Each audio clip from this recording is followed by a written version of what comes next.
Omran Daqneesh, Aylan Kurdi, Malala Yousafzai, Ahmed Mohamed, Asifa, the Chibok Girls, and the students from Stoneman Douglas High School are all at the helm of big social and political movements.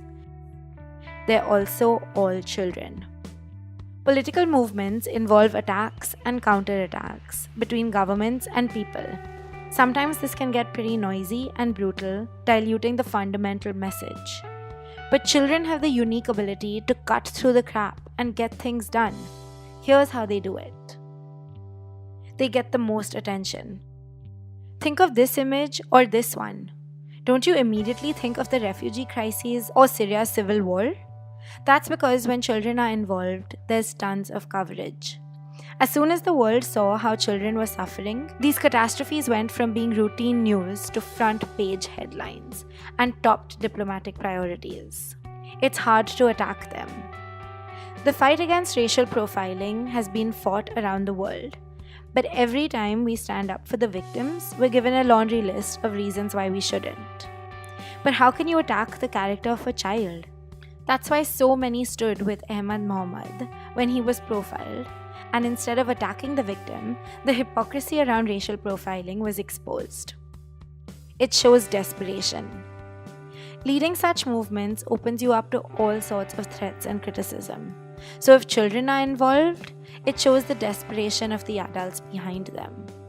Malala Yousafzai often talks about how her father encouraged her regardless of his fears for her safety, because her cause was so important. That's also why Asifa's name was everywhere, even though naming a rape victim is illegal. Their childhood is too precious to waste. This hashtag went viral after the Chibok kidnapping to put pressure on the government to rescue the girls. Intervention in Sierra Leone's civil war came when the number of child soldiers involved skyrocketed. Even UN aid to fight malnutrition picked up when images like these went viral. All this comes down to the fact that adults can fend for themselves, but children have to be saved before their innocence is compromised. They have the biggest stake in change.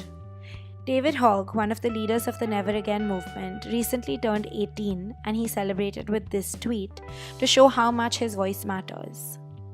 When Emma Gonzalez made a speech at the March for Our Lives, these hashtags started trending almost immediately.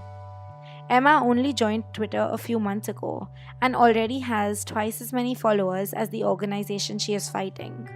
So whether traditional institutions like it or not, they have to concede to this next generation because their survival depends on it. To learn about all the movements these children are involved in, read our article below and comment if you know any other such movements.